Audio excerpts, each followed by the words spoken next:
Remember when they say family is the safest place in the world? That's a lie. The biggest lie I've ever heard. Because it was inside my own house, in my childhood bedroom with dolls on the shelf and drawings on the wall, that my brother did to me what even the devil wouldn't dare. And my father, well, my father always thought the sun rose and set on that boy. Even today at 73 years old, I can still hear that gruff voice saying, "Making things up again, girl." Making things up as if the belly that grew inside me at 14 was something I imagined. My name is Jessica Randall, but you can call me Miss Jessica. I was born in 1951 here in Oak Ridge, Tennessee, in a time when children had no voice, especially girls. Girls were supposed to stay quiet, obey, and be grateful. Today, sitting on the porch of my simple, but honest little house on this hot July afternoon, I've decided to tell a story I've kept hidden for almost 6 decades. It's not a pretty story, mind you. It's the kind that makes your stomach turn, that makes you want to cover your ears. But it needs to be told because I know there are many girls out there going through the same hell I went through, thinking they're alone in the world. If you're listening to me now, tell me in the comments where you're from. I want to know if my story is reaching far, if there are people from all over America watching. And please, if you can, give the video a like and subscribe to the channel because each like, each comment gives me strength to keep talking about what many people prefer to sweep under the rug. I remember like it was yesterday. The first time I realized something was very wrong in my family. I must have been about 7, playing house in the yard when I heard my father shouting at my mother in the kitchen. It wasn't anything new. He was always shouting. But this time was different. "Martha, stop coddling that girl. Let her learn that in this house I'm in charge." Me and Tony. Tony, my older brother. 5 years older than me to be exact. Dark-haired, tall from an early age with those green eyes that came from who knows where, because everyone else in our family had brown eyes. The neighbors were always saying he was too handsome, that he'd break many hearts. Little did they know that the first heart he'd destroy would be mine. My father, John Randall, was one of those men born in the wrong time. He thought women were meant to serve, that men don't cry, that one male child was worth 10 females.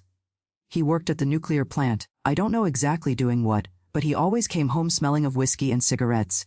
When he was in a good mood, he ignored my existence. When he was in a bad mood, when he was in a bad mood, it was better to disappear. As for my mother, Martha Randall, a name that couldn't be more appropriate, she was a saint. Tiny hair always tied in a tight bun, hands calloused from taking in other people's laundry. She tried. Poor thing. Tried to protect me the best she could, but against my father, there wasn't much she could do. "Stay quiet, my child," she'd whisper when Daddy started yelling. "It'll pass, it'll pass." The house where we lived was one of those 3-room places. A living room that served as everything, a bedroom for my parents, and a small room in the back that was mine and Tony's. In the beginning, when I was very small, we got along well. He taught me to climb trees, to fish in the creek that ran behind our house, to whistle. But as I grew older, things changed. It started slowly. A wandering hand here, a strange look there. I didn't really understand. I was a child, you know. I thought it was normal for a brother to want to hug his sister in that tight way, to want to sleep in the same bed even though he had his own next to mine. My mother sometimes came into the room in the middle of the night and saw him in my bed. "Tony, go to your own bed, boy." But he always had an excuse. He was afraid of thunder. He was cold. He missed when he was little. My father thought it was wonderful. Look how much they love each other. Now that's a united family. And he'd pat Tony on the back with pride. He was the perfect son after all. He played baseball like him, drank like him, cursed like him. They were 2 peas in a pod. Father and son, thick as thieves, partners in everything. I, on the other hand, was the burden. The girl who was born when they wanted another boy, the walking disappointment. My father didn't hide it from anyone. This one was a miscalculation, he'd tell his friends, pointing at me. But what can you do? God wanted it that way. The first time I noticed something really weird was on an Easter Sunday. I was about 9, all dressed up in a yellow dress my mother had sewn. The whole family gathered, uncles, cousins, the house full. Everyone complimenting how pretty I looked, how I was growing into a young lady. Normal, right? Just family stuff. But Tony didn't like it. I saw it in his eyes, that sudden anger, that way of squeezing his soda cup until his knuckles turned white. When everyone went to the backyard for barbecue, he pulled me aside. "Think you're so pretty, huh?" Trying to get attention. I was confused. Attention from whom? I was just there, quiet in my corner, eating my piece of cake. But he continued, "You're mine. You hear, mine?" I don't want to see you giving anyone else the time of day. Mine? What did he mean mine? Brothers don't own sisters. But that day, at that exact moment, something changed. The way he looked at me became different, possessive, dangerous, and I, even without really understanding what was happening, felt afraid. A cold fear that crept up my spine and made my stomach turn. I tried to talk to my mother.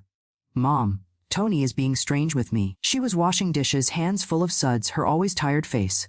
She stopped for a second, looked at me, and I saw it. I saw that she knew. I saw that she understood. But I also saw the fear in her eyes. The same fear I felt. It's all in your head, honey. Your brother loves you. He just wants to protect you. And she went back to scrubbing the plates with too much force. As if she could also scrub away the truth that we both knew but couldn't speak of. That's when I understood something terrible. I was alone, my father on his side, my mother too afraid to do anything. And there I was, caught in the middle, a 9-year-old girl having to deal with a monster who slept in the room next door. Things got worse. He started coming into the bathroom when I was taking a shower. Forgot my towel, he'd say, but he'd just stand there watching. I'd shrink into the corner, try to cover myself with my hands, but he wouldn't leave. What's the matter? I'm your brother. You don't have to be shy around me. I started bathing with my clothes on. Seriously, I'd go into the bathroom dressed, lock the door, and only take off my clothes inside the shower stall. Even then, he found a way. He'd break down the door, say he needed to use the bathroom urgently. My mother would complain about the broken latch. My father would say it was my carelessness. Nights were worse, much worse. He'd wait until everyone was asleep and come to my room. At first, he'd just sit on the edge of the bed, running his hand through my hair. You're beautiful. You know that? The most beautiful in the family. I'd pretend to sleep, squeeze my eyes shut, pray for him to go away. Sometimes it worked, sometimes it didn't. When I turned 11, things completely spiraled out of control. It was on my birthday, actually. My mother had made a simple cake, cornbread with strawberry jam. Just the four of us sang happy birthday. No friends, no party. My father gave me an old doll he found somewhere. You're getting too old for this nonsense, he said. But here you go. Tony gave me a necklace, a cheap plastic necklace, the kind they sell at dollar stores, but he made a big ceremony of it for my beautiful little sister. And he hugged me in front of everyone. A hug that lasted too long, held too tight. I felt his hand sliding down my back, stopping where it shouldn't. I looked at my mother in desperation. She looked away. That night he came to my room again, but this time it was different. This time he didn't just watch. You're a young lady now, he whispered in my ear. Time to learn some things. I was shaking so hard the bed moved. I tried to scream, but he covered my mouth. Be quiet. If you scream, I'll tell Dad you've been fooling around with Mike from the grocery store. You know what he'll do to you. I knew. Of course I knew. I'd seen him beat my mother for much less. Once she smiled at the gas delivery man and got beaten for a week. Imagine what he'd do to me if he thought I was offering myself to the neighborhood boys, as he used to say. So, I stayed quiet. I bit the pillow and stayed quiet while my brother did things that even today I have trouble putting into words. It hurt. It hurt so much I thought I would die. But the physical pain was nothing compared to the pain in my soul, to know that this was happening and nobody would help me. The next day I could barely walk. My mother noticed, of course. What's wrong, Jessica? Why are you limping? I made up that I had fallen. She didn't ask anything else, but when Tony wasn't looking, she put some antiseptic on my wounds. Her hands trembled, silent tears streaming down her face, but she didn't say anything. She never did. From that night on, it became routine. 2-3 times a week, sometimes more. He'd wait until everyone was asleep and come. I learned to detach myself. It's amazing how the mind can escape the body when it needs to. I'd imagine I was flying, that I was a free bird in the sky, that I was anywhere but there in that bed with that weight on top of me. My father continued to think Tawny was the greatest. The two would go out to the bar together, come back drunk singing. "This is my son," he'd shout for the whole neighborhood to hear. A real man, not like that boring girl Jessica. I was visibly withering. I stopped eating properly, stopped talking. At school, the teachers would ask if everything was okay at home. I'd nod yes. What was I gonna say? Who would believe me? Tony was everyone's favorite. Handsome, polite, helpful. He helped old ladies with their groceries, played ball with the neighborhood kids. The perfect son. No one imagined the monster he was when the doors closed. There was a day I almost told everything. It was to Mrs. Johnson, the neighbor. She was different from the others. No husband, lived alone, worked outside the home. The other women talked about her behind her back, said she was a lesbian, that she wasn't respectable. But she was always kind to me. "Jessica, honey, you're not well," she said one day, finding me crying behind the church. "What's happening?" I opened my mouth to speak. The words were there on the tip of my tongue. My brother, he does things. But then I remembered my father, what he was capable of doing. Not just to me but to my mother, to anyone who got involved. And I shut up. "It's nothing, Mrs. Johnson. I'm just sad because I fought with a friend." She didn't believe me. I could see it in her eyes, but she didn't push. Years later, when everything had already happened, she sought me out. "I knew, Jessica, I knew, and I did nothing." "Forgive me." I forgave her, of course. What could she have done? In those days, nobody talked about these things. It was a family secret, a forbidden subject, a shame carried in silence. When I turned 13, my body started to change. Breasts growing, hips widening. The period that came and scared me because no one had ever explained anything to me. My mother gave me some old rags and said, "Now you're a young lady. Be careful." Careful of what? I was already taking every precaution in the world, and it didn't help at all. Tony got even worse with the changes in my body. It was as if I had become an even more valuable trophy. The nightly visits increased. Sometimes he wouldn't even wait for everyone to sleep. He'd corner me in the bathroom, in the pantry, in any dark corner of the house. "You're getting hot," he'd say. "Soon the boys will start sniffing around. But you're mine, remember? Mine." I was an object, a thing. His private property, stamped and registered. And the worst part is that everyone seemed to agree with this. My father was always saying, "Tony's the one who will choose who you marry. He knows the boys in town. Knows who's decent, marry." Little did he know that the only man who had touched me was his own son. The last straw came on a December afternoon. It was hellishly hot, the kind that leaves everyone irritable. My father had gone to work. My mother had gone to wash clothes at the river. I was alone at home, not alone with him. "Come here, Jessica. Let's take advantage of being alone." I tried to run, but he was faster. He grabbed me by the hair, dragged me to the room. This time I fought. For the first time in all those years, I fought. I scratched, bit, kicked. But he was stronger. He always was stronger. "Think you're tough now, huh? I'll have to teach you a lesson." The lesson hurt more than all the other times combined. When it was over, I was bleeding a lot. He looked at the blood on the sheet and shrugged. "Clean that up before Mom gets home." But I didn't clean it. I couldn't even get up. I lay there in that red puddle, wishing to die, wanting to disappear, evaporate, cease to exist. That's how my mother found me. Her scream still echoes in my ears. A scream of horror, of pain, of guilt. She knew. Of course she knew. She always knew. My God, my child, my God.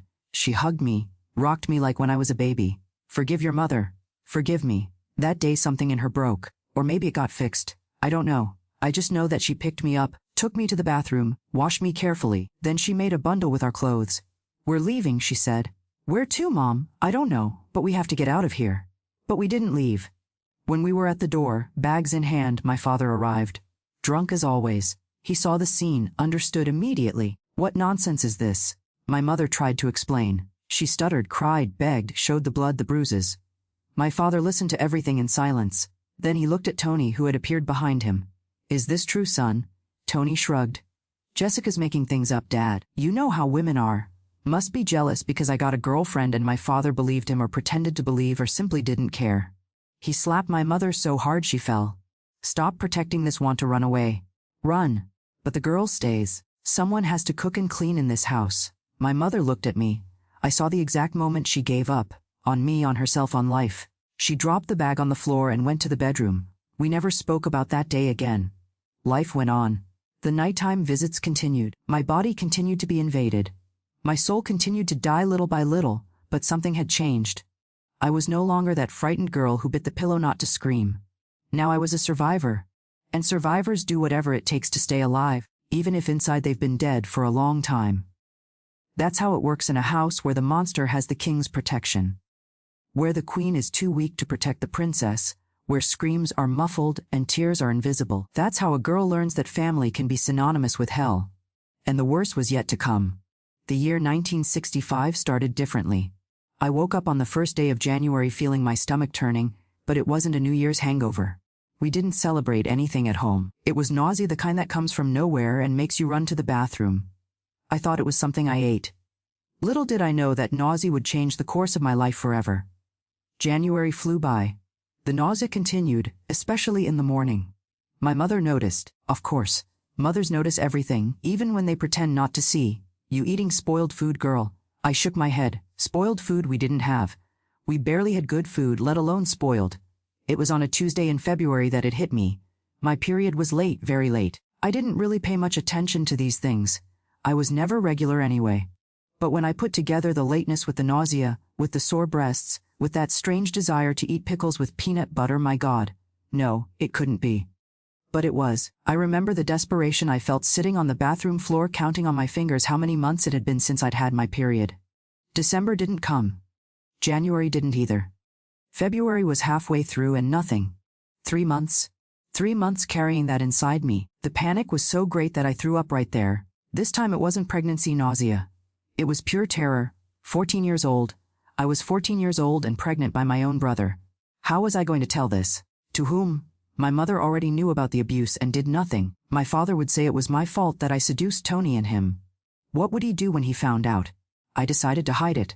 There was no other way out. I started wearing the baggiest clothes I could find. My father's shirts, my mother's loose dresses.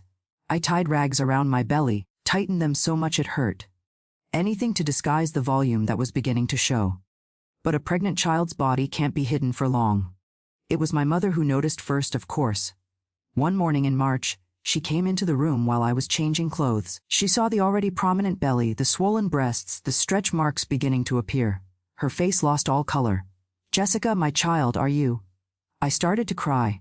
It was the first time in months that I cried for real. Not that silent crying I had learned to do so as not to bother anyone. I sobbed so much I could barely breathe. "Mom, I didn't want this. I swear I didn't want to." She hugged me hard like she hadn't hugged in years. We cried together there on the cold floor of the room, two women shattered by the same misfortune. "We have to tell your father," she said finally. The blood froze in my veins. "No, Mom. For God's sake, he'll kill me." "And what do you want me to do, Jessica?" "Soon, it won't be possible to hide anymore." She was right. At 4 months it was already difficult to disguise. At 5 it would be impossible. But the fear was greater than reason. "Let's wait a little longer. Just a little longer," she agreed.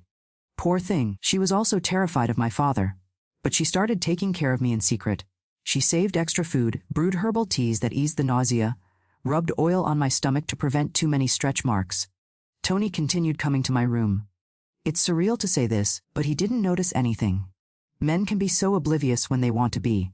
He did what he did and left, not noticing that my body was changing, that I moaned not from pleasure. It was never pleasure, but from pain, because everything hurt more with the baby growing inside me. April came and with it my desperation increased. The belly was already impossible to hide completely. I started wearing a shawl all the time, even in the scorching Tennessee heat. At school, I made up that I had a back problem. That's why I walked hunched over. The teachers believed it or pretended to believe. But at home, it became increasingly difficult.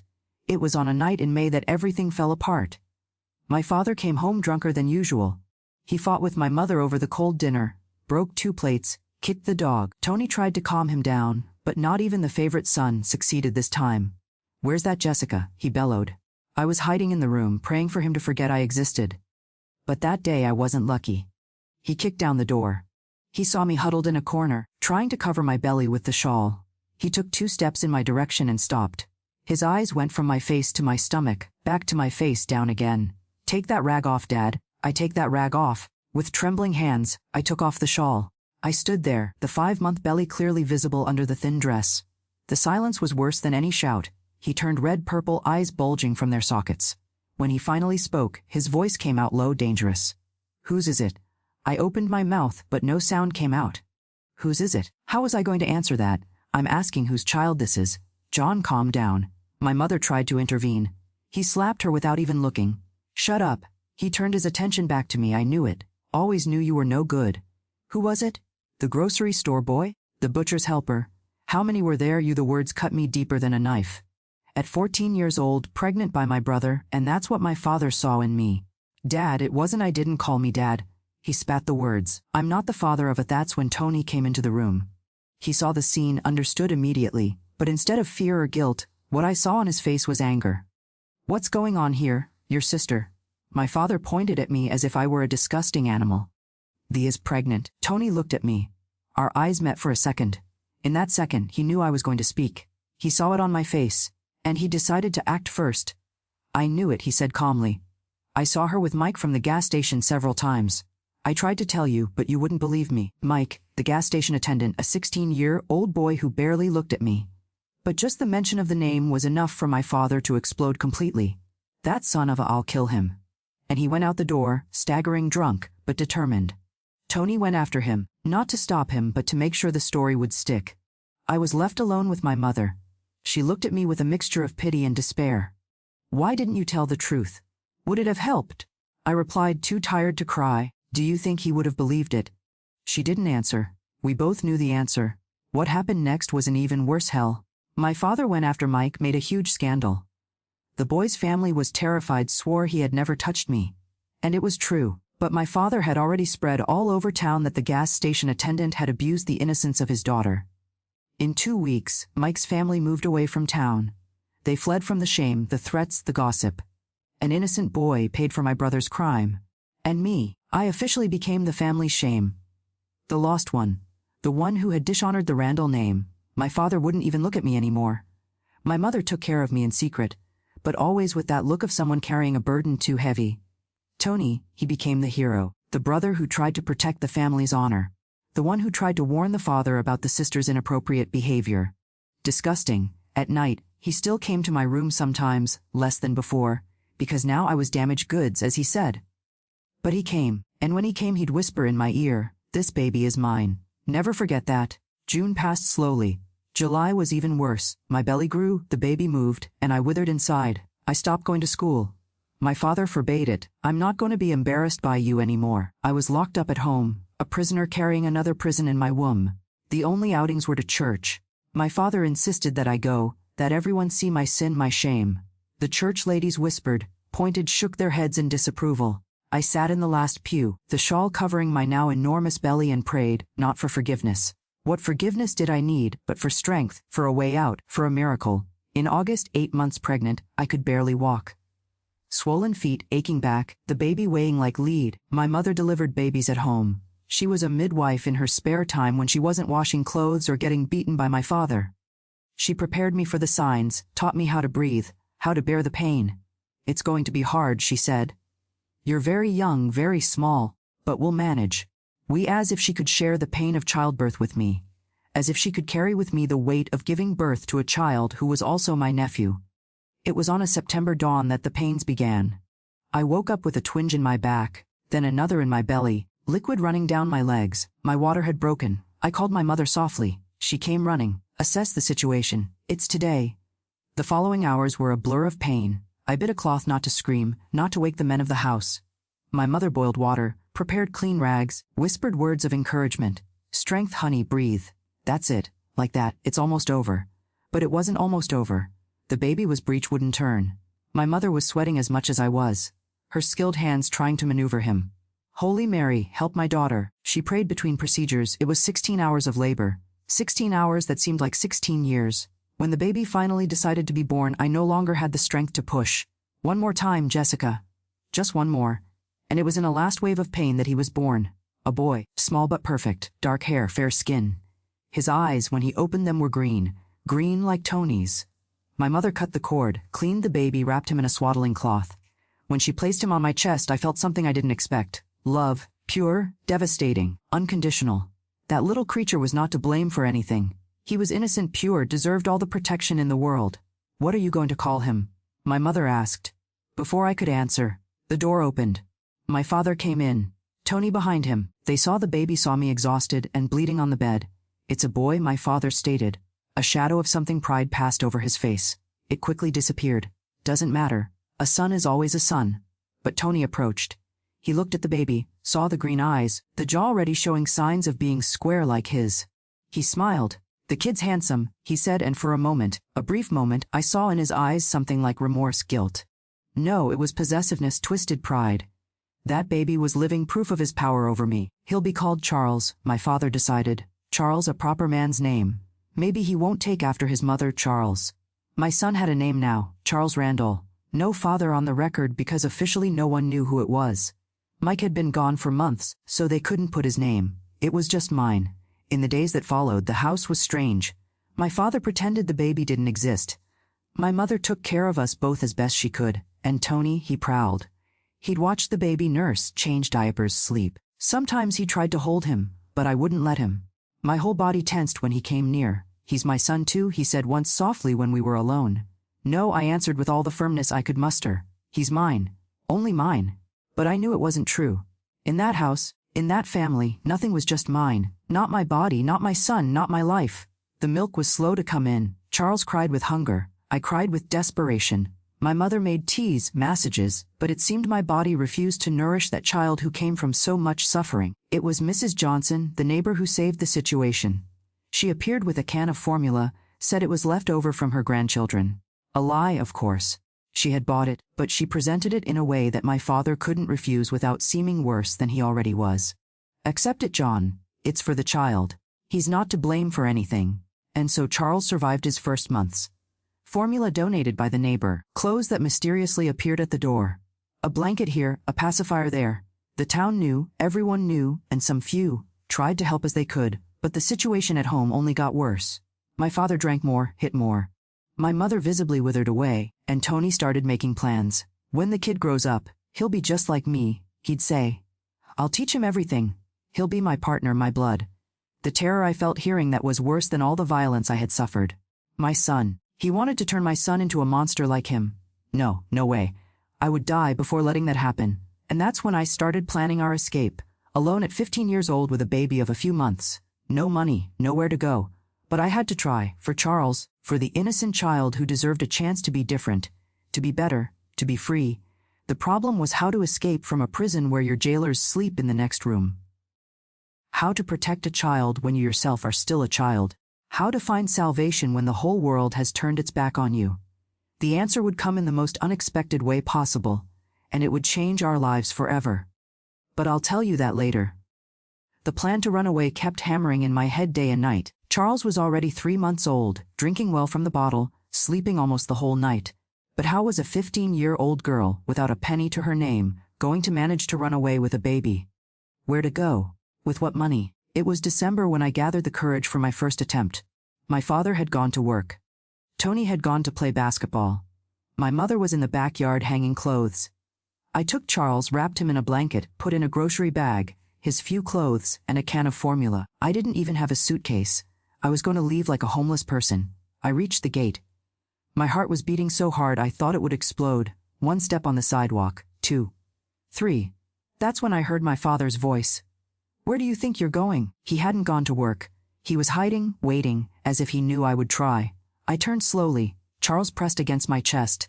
I was taking the baby for some fresh air. The slap came before I finished the sentence. I fell sitting on the sidewalk, protecting Charles with my body. He started to scream, frightened. "Lying, thought you were going to run away with the bastard." He dragged me back to the house by my hair, locked the door, took the key. From that day on, I became an official prisoner. I couldn't even go to the backyard without supervision. January 1966 came hot and suffocating. Charles was growing, looking more like Tony each day. The same green eyes, the same square jaw. He was my blessing and my curse. I loved that child more than my own life, but each familiar trait was a reminder of the horror I had lived through. Tony began to take more interest in the boy. He wanted to hold him, make faces, play. I was disgusted, but couldn't always prevent it. My father supported it. Let the uncle take care of his nephew. It's good to have a male figure around. Male figure, if he only knew what kind of figure that was. One afternoon I overheard Tony talking with a friend. "When the kid grows up, he'll be my buddy. I'll teach him everything I know. Women, booze, fun. He'll be a real man, not raised by a woman." I froze. He wasn't just talking about teaching Charles to play ball or fish. He was talking about turning my son into another predator, another monster. No, never. I would rather die. Would rather kill than let that happen. It was on a February night that I tried again. This time I was smarter. I waited for everyone to fall into a deep sleep. I took the kitchen knife, forced the window of the room slowly without making noise. I passed Charles through first, then squeezed myself through the opening. I was almost reaching the street when the neighbor's dog started barking. It woke up the whole neighborhood. Lights turning on, people looking. My father appeared at the door in his underwear and slippers, furious. "Get her!" I ran. With Charles in my arms, barefoot, I ran like never before. But where to? I didn't know anyone, had no family besides that one. All the dark streets looked the same. The baby was crying. I was crying. Desperation taking over, I ended up hiding behind the church. I crouched there praying for dawn for a solution for a miracle. But no miracle came. My father came with Tony and 2 friends. They found me easily. Small towns don't have many places to hide. The beating I took that time almost killed me. I was beaten until I passed out. I woke up 2 days later, all bruised, barely able to open my eyes. They were so swollen. Next time I'll kill you, my father promised. And the bastard with you. I didn't doubt it. The hatred in his eyes was real, palpable. If I tried to run away again, I'd wake up in a coffin. If I woke up at all. March passed, April 2. I lived like a ghost in that house. I took care of Charles, did the household chores, got beaten when I stepped out of line. Tony continued visiting me at night when he felt like it. Less than before, now I was used, damaged, but he still came. You're still mine, he'd say. No matter how many children you have, children plural. The terror of getting pregnant again consumed me. But what could I do? Locking the door didn't help. He'd break it down. Screaming didn't work. I'd get beaten more. Defending myself was impossible. He was stronger. It was in May that I met Rosie, a girl my age who started attending church. She had come from New York with her family. Her father was a transferred banker, different from everyone in town. She wore pants, cursed, smoked in secret. At first, she scared me. Then she fascinated me. She was everything I wanted to be, free, brave, self-possessed. We started talking after Mass. She didn't judge me, didn't whisper behind my back like the others. How old is your son? She asked one day. Oh, 8 months. And the father? There is no father. She looked at me in that way that only another woman understands. There's always a father. The question is whether it's worth talking about him. I didn't talk, but I think she understood anyway. She started showing up at my house with flimsy excuses, borrowing a book, asking for a recipe. My father didn't like her. That one's not a decent girl, but my mother defended the visits. It was good to have company, she said. What no one knew was that Rosie was helping me plan. She had contacts in New York, knew safe houses, places for women like me, places that accepted single mothers where they didn't ask questions. But you need money for the ticket, she explained, and something to sustain yourself until you find a job. Money. Always the damn money. Where was a girl locked up at home gonna get money? The answer came from where I least expected. June arrived with the town's 4th of July preparations. Fireworks, parade, barbecue. My father decided that the family would participate. Appearances, always appearances. He forced me to wear a gingham dress, put a ribbon in my hair. Charles was in my arms with a little patriotic outfit. At the celebration, while my father drank with his friends and Tony danced with the girls, I managed to get a moment alone. I sat on a bench away from everyone, rocking Charles, who was restless with the noise. That's when she approached the mayor's wife, Mrs. Laura Wilson. Rich, elegant, childless. Everyone knew she suffered from not being able to have babies. May I hold him for a bit?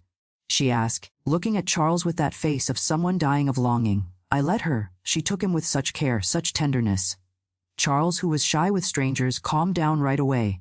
He even smiled. He's beautiful, she whispered. So beautiful. We stayed there in silence, her rocking my son, me thinking about life. Suddenly she spoke. It must be hard so young alone. It is, I agreed. I had no strength to pretend. If you need help, anything. I looked in her eyes. I saw kindness there. True kindness, not the fake charity of the church ladies. Are you serious? I am very serious. And that's how it started. Mrs. Wilson began to help me in secret. She'd send care packages, clothes for Charles, sometimes money, always discreet, always through third parties. My father thought it was charity from the church. With the money she gave, I started saving for my escape fund. I hid the bills in the lining of the mattress, among the diapers, in any corner I thought was safe. Penny by penny, bill by bill, July flew by. Charles was already crawling, babbling his first words. Mama was the first. I cried so much when he said it. It was proof that despite everything I was a mother. A real mother, not just the girl who gave birth. August brought another frustrated attempt. This time, I didn't even get to leave the house. Tony caught me packing the bag at night. Going on a trip, sis? He asked with that cynical smile. Charles has a fever. I was going to take him to the clinic. Liar. He approached, cornered me against the wall. You know what happens to liars.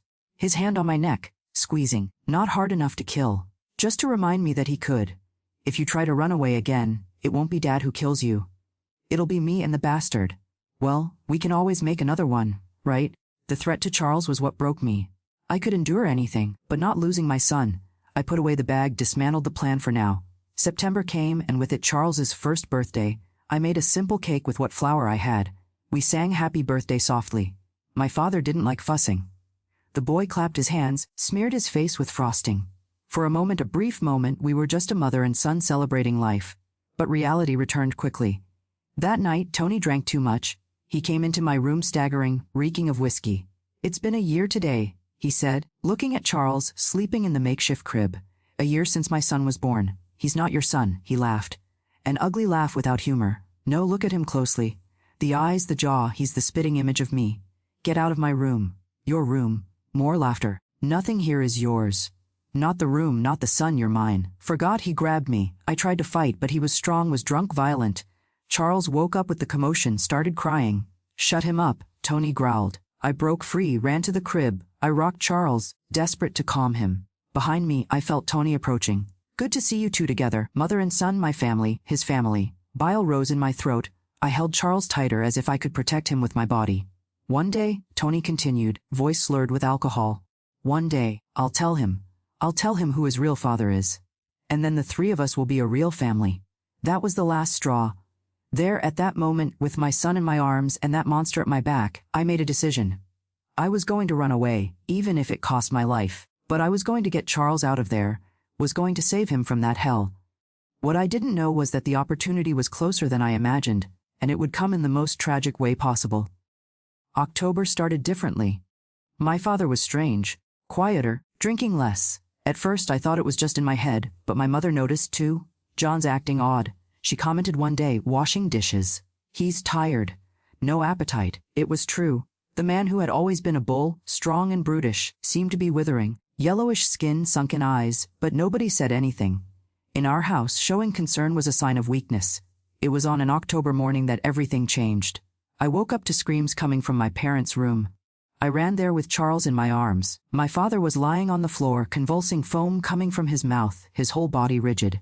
My mother kneeling beside him, trying to hold him. "Call for help," she shouted. Tony appeared frightened. For the first time in my life, I saw real fear in his eyes. He ran to call the pharmacist. He was the closest thing to a doctor we had back then. But it didn't help.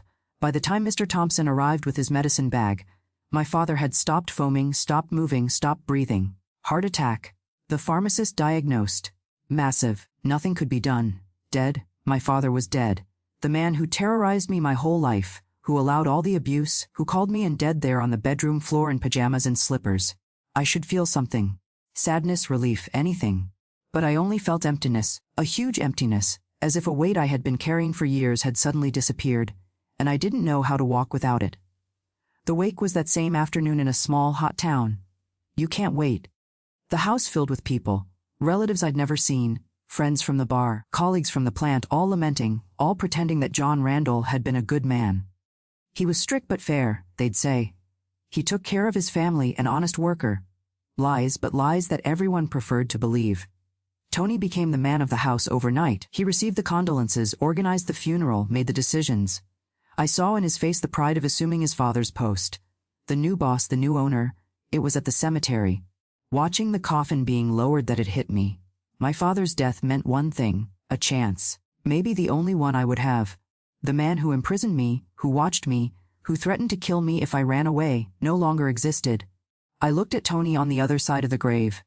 He was holding my mother, playing the role of the devoted son, but his eyes met mine, and in the midst of the mourning, the whole theater, he smiled. A small, discreet smile. Just for me, the smile said it all. "Now I'm in charge. Now you're even more mine."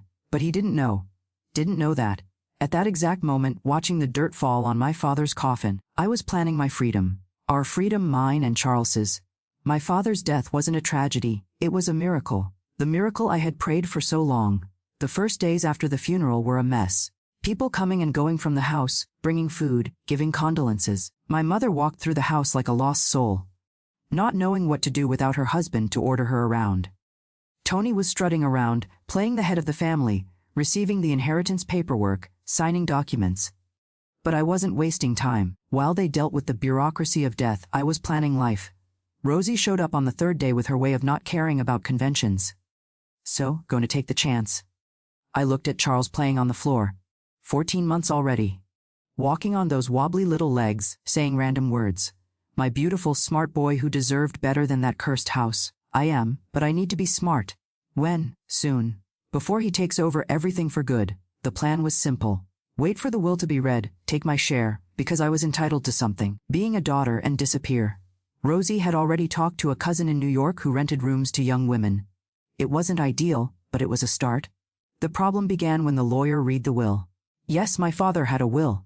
And guess what? He left everything to his male child. Everything. The house, the land, the savings for me and my mother, just the right to live there as long as Tony allowed. But that's not fair. My mother finally found the courage to complain. The lawyer shrugged. The law allows it. Your husband could dispose of his assets as he wished. I saw the triumphant smile on Tony's face. Now it was official. He was the owner of everything, of every one of me. That night, lying in bed with Charles sleeping beside me, desperation hit hard. Without money, how was I going to run away? The bus ticket to New York was expensive. I needed food for the journey, formula for Charles, a place to stay once I got there. That's when I remembered Mrs. Wilson, the mayor's wife. She had said she would help if needed. Was the offer still valid? The next day, I made up that I needed to go to the pharmacy to buy medicine for Charles. It was a lie, but my mother let me go. She was so lost without her husband that she didn't question anything anymore. I ran to the mayor's house. Huge mansion, manicured garden, high fence. I clapped at the gate, my heart in my mouth. What if she didn't want to receive me? What if she had regretted the offer, but she came? Beautiful as always. Silk dress, gentle smile. Jessica, what a surprise. I heard about your father. My condolences. Thank you, Mrs. Wilson. I need to talk to you. She saw the desperation in my face. Come in, dear, let's talk. In the luxurious living room, with Charles in my lap, looking in wonder at the crystal decorations, I told her everything. Not the sordid details. I still didn't have the courage for that, but the essentials that I needed to leave that house, that I had nowhere to go, that I feared for my son's future. She listened in silence. When I finished, she sighed deeply. I suspected as much. Small town, one always suspects. But I never had proof. Never knew how to help. Now you can. Please, I just need money for a ticket to start over. She became thoughtful. After a time that seemed eternal, she spoke. I can do better than that. I have a friend in Washington, D.C., owner of a family boarding house. She needs help in the kitchen. Offers room and board. It's not much, but it's honest work in a safe place. Washington, D.C., the nation's capital, far enough from Oakage to never cross paths with Tony again. My heart raced with hope. I accept anything. I'll call her today, and the ticket. Consider it a gift.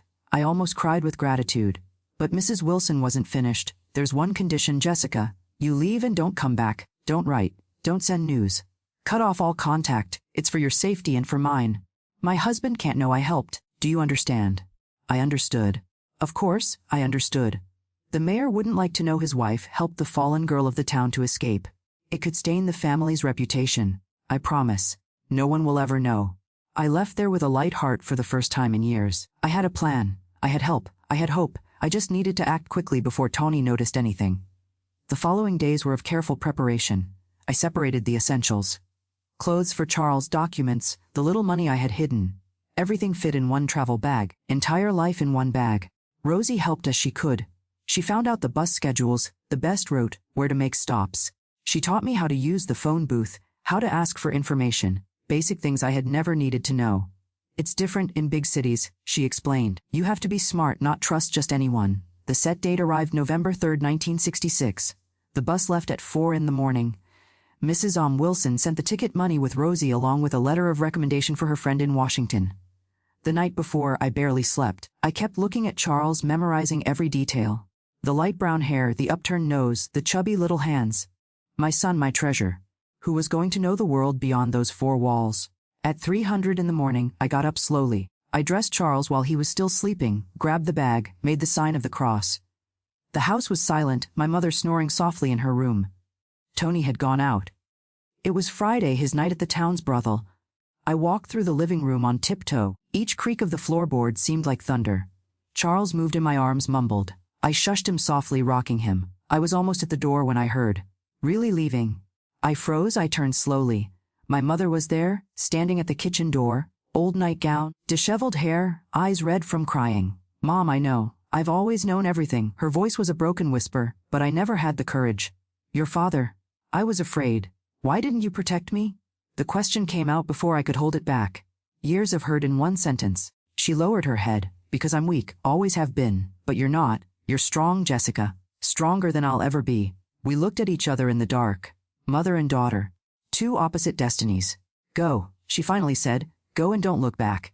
Take care of that boy. Give him the life you deserve. I approached, kissed her face, wrinkled skin, smell of lye soap, taste of tears. Goodbye, Mom. Goodbye, my daughter. I went out the door without looking back. The dawn air was cold, cutting. Charles nestled against my chest, going back to sleep. I walked quickly through the deserted streets. Each step took me further from that house, that life, that nightmare. The bus station was small, poorly lit. Rosie was already there, faithful to the end. I thought you weren't coming anymore. I almost didn't. My mother. She knows. She always knew. Rosie nodded. Between women, some things don't need to be said.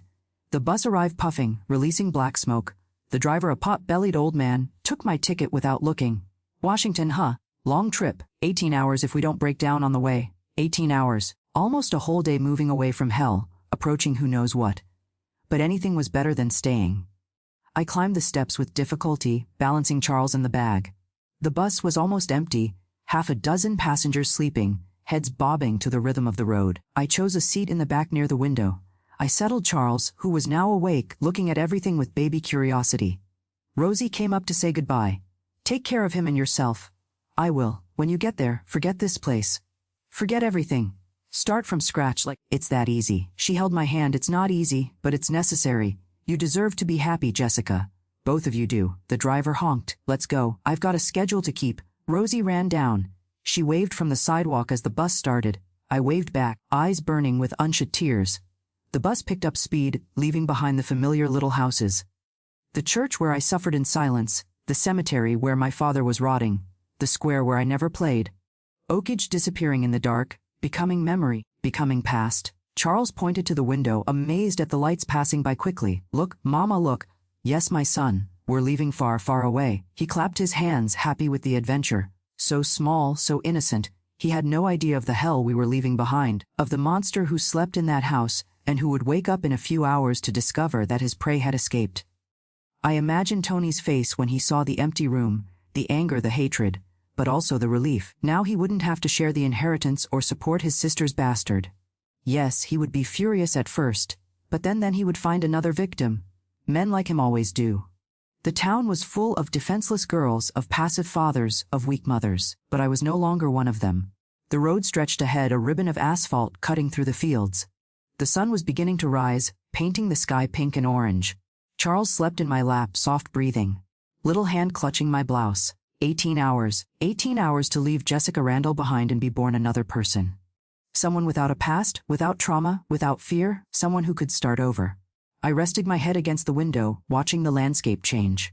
Sparse fields, poor little towns, isolated gas stations. The deep south passing before my eyes, so big, so full of possibilities. In Washington, nobody knew me. Nobody knew my story. I could make up anything. War widow, country girl trying her luck, ordinary single mother, anything but the truth. The truth would remain buried in Oakage along with my father, along with my innocence, along with the girl I was, and would never be again. Charles moved, mumbled. I gave him the breast. I still breastfed, more for comfort than for hunger. He sucked eagerly, green eyes looking at me with absolute trust. Green like his father's. But that didn't matter anymore. They were just eyes, beautiful eyes of my beautiful son who would grow up free, happy, never knowing where he came from. The bus swayed, the engine rumbled, the hours passed. Quick stops in little towns whose names I didn't even know. People getting on and off, lives crossing for moments. At one of the stops I got off to use the bathroom. Woman alone with baby always draws attention. An older lady offered to hold Charles while I went. Thank you, but I'll take him with me. Never, never again would I leave him alone with strangers. Never again would I blindly trust. I had learned in the worst way that danger lives where you least expect it. Back on the bus, I ate the lunch that Rosie had prepared. Sandwich, a banana, water in a little bottle. Simple food but with a taste of freedom. The afternoon fell. The night came. Charles slept most of the journey, waking only to nurse or when the bus shook too much. I didn't sleep. I couldn't. Each mile was a victory. Each town passed a relief. Finally, it was almost midnight when the driver announced, next stop, Washington, D.C. bus station. Those getting off, get your stuff ready, Washington. We had arrived. I looked out the window and saw the lights of the city. Large blocks of concrete illuminated wide streets. A completely different world from what I knew. I took a deep breath. The new life began now. Without looking back, as Rosie said, without fear, as my mother never managed, just Charles and me against the world. The bus stopped. I got off with wobbly legs, body aching from the journey. Charles woke up with the movement, looked around, startled by so much light, so much noise. It's okay, my love. We've arrived. The bus station was enormous compared to Oak Ridge's. People everywhere, buses coming and going, vendors shouting. I felt lost, small but also invisible. Perfect, it was exactly what I needed to disappear into the crowd. I looked for a public phone, dialed the number Mrs. Wilson had given me. A female voice answered. Good Hope Boarding House. Hello, is this Mrs. Martha? Mrs. Wilson sent me. Jessica Randall. Oh yes, I was expecting you. Come dear, take a taxi. Give the driver this address. A taxi? I had never taken a taxi in my life, but I learned quickly. Big cities teach you the hard way. The driver, a friendly, middle-aged man, helped with the luggage. First time in Washington. Yes, you'll like it. New city full of opportunity. Opportunity, it was all I needed. The boarding house was in a residential area, a simple but clean building. Mrs. Martha was waiting at the door. A woman of about 50, gray hair tied back, checkered apron. You must be tired. Come, I've prepared a room. The room was small but had the essentials. A single bed, an improvised crib for Charles, a dresser, a mirror. Luxury compared to what I knew.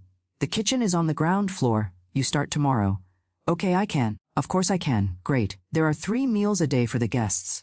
Breakfast at 600, lunch at noon, dinner at 7, payment is weekly, plus room and board.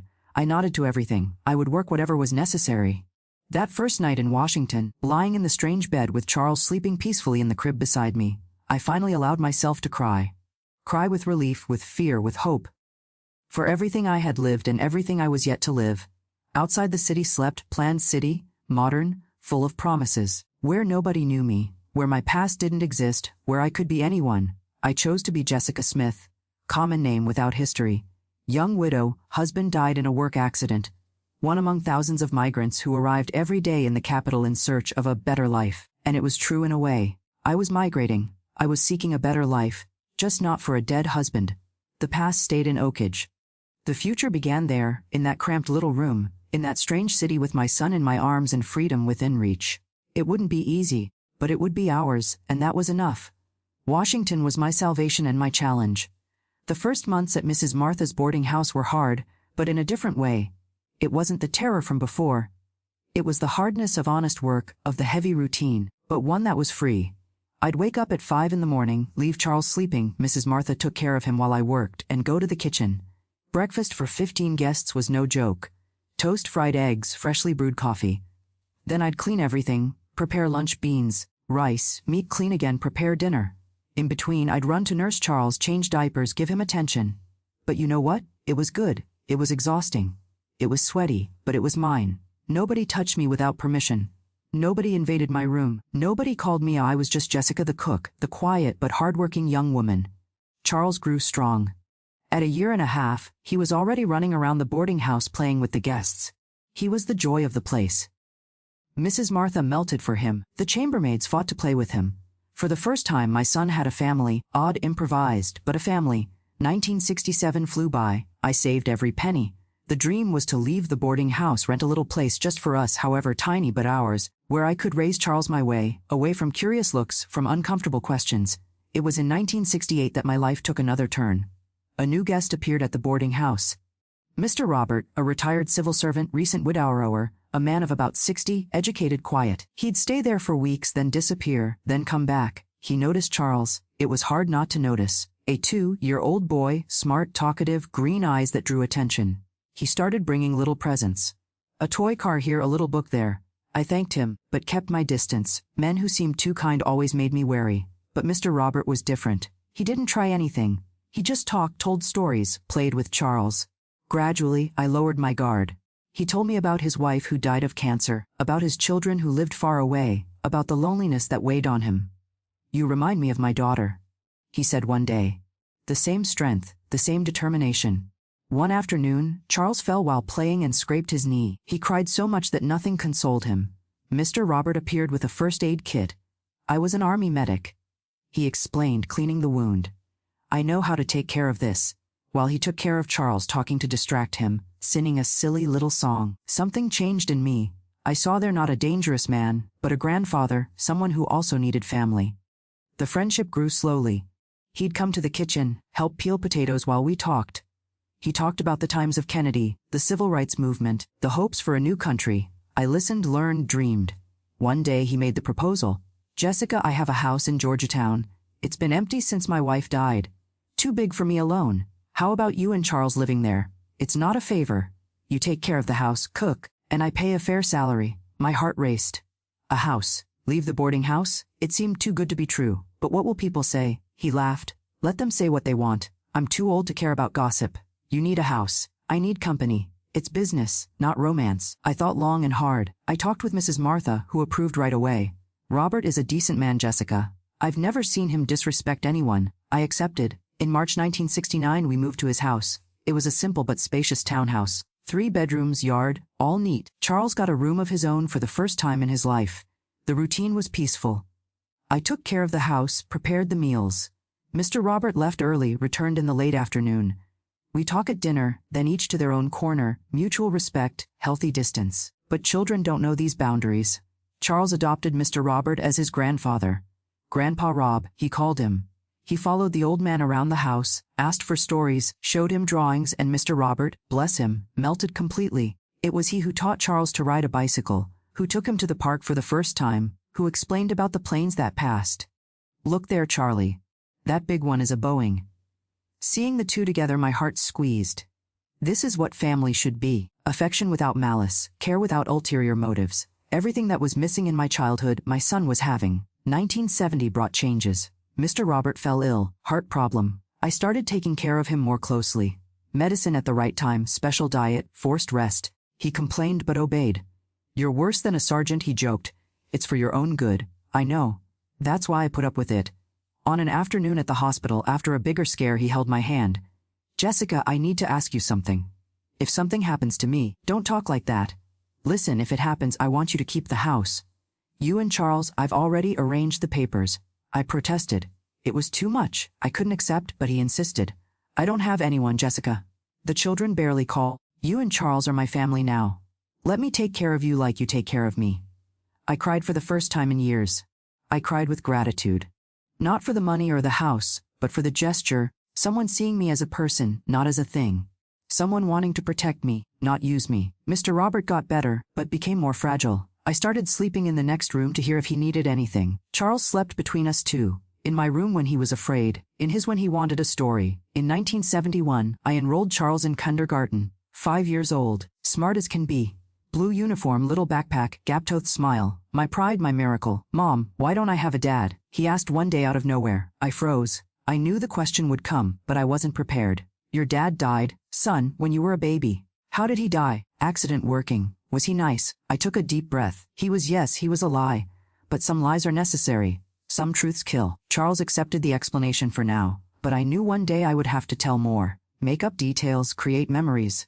Anything but the truth. 1972 came with the presidential election. The whole country stopped to watch. Mr. Robert bought a new TV color.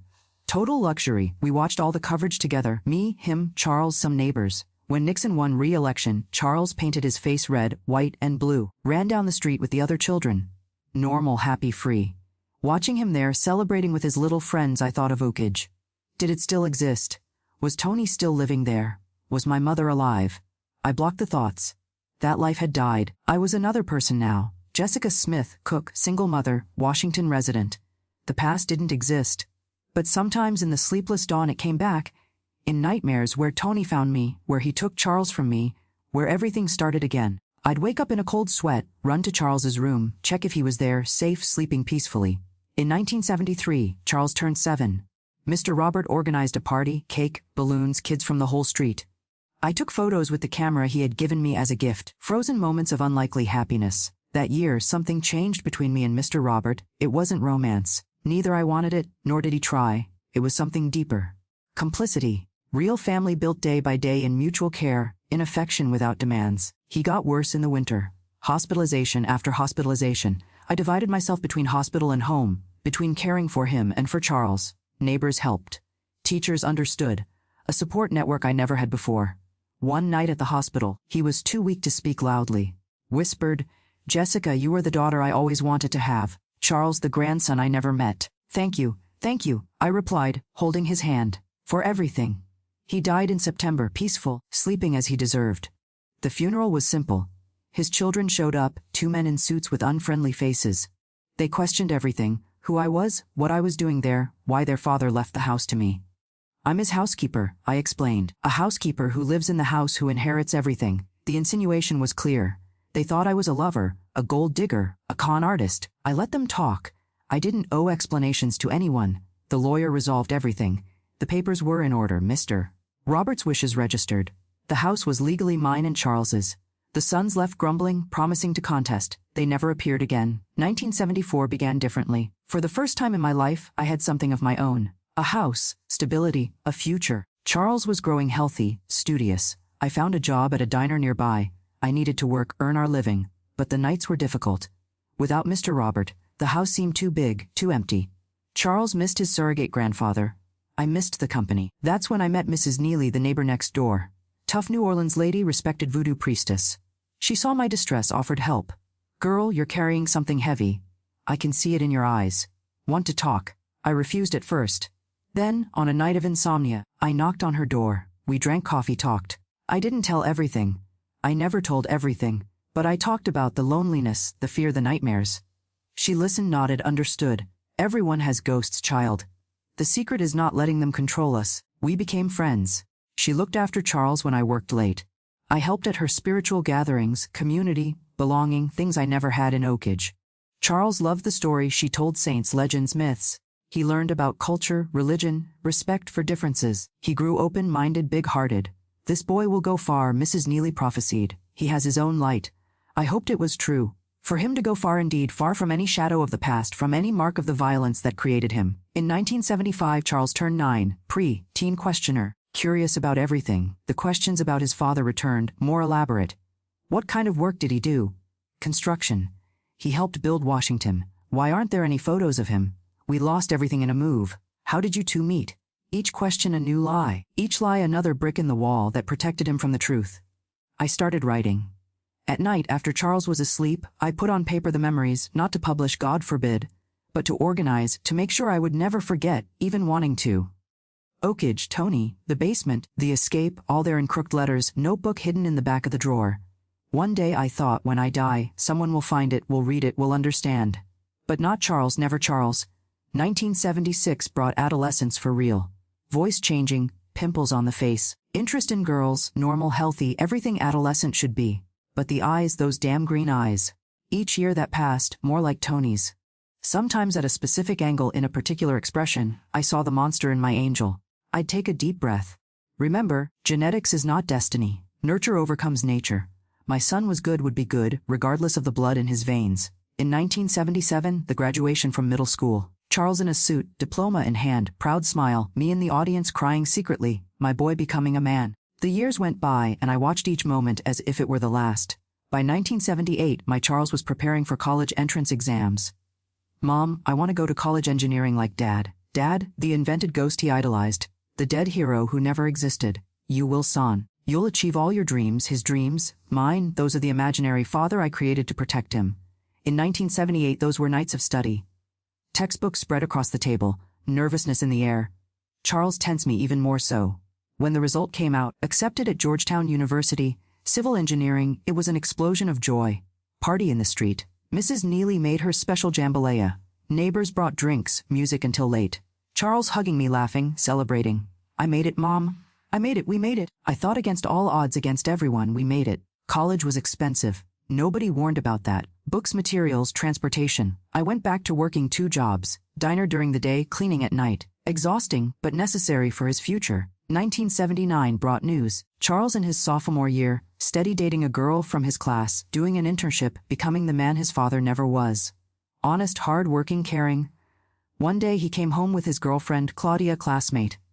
Decent girl, studious, pretty, traditional Washington family. Mom, this is the woman of my life. I smiled. He was 19 and already knew. Young love but true love. 1980 was the year of graduation. My son the engineer. Tears of pride, exploding chest. Him on stage receiving the diploma, looking for my face in the crowd. Graduation party.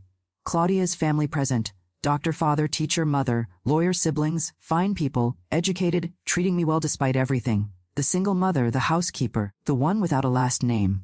Mrs. Smith, you raised a wonderful man. Claudia's mother said he was born good, I replied. Lee, truth, both things, born of violence but chose love. A miracle I cultivated with blood, sweat and silence. 1981 arrived with a wedding. Full church veil and wreath. Wedding march. Charles in a suit, Claudia in white, me as maid of honor. The groom's only family. Where are your relatives, Mrs. Smith? They asked. I don't have any. All dead. Another half-truth. Dead to me at least. The priest talked about union, family, Christian love. I thought of Oakage, of the forced marriage, of the terror disguised as sacrament.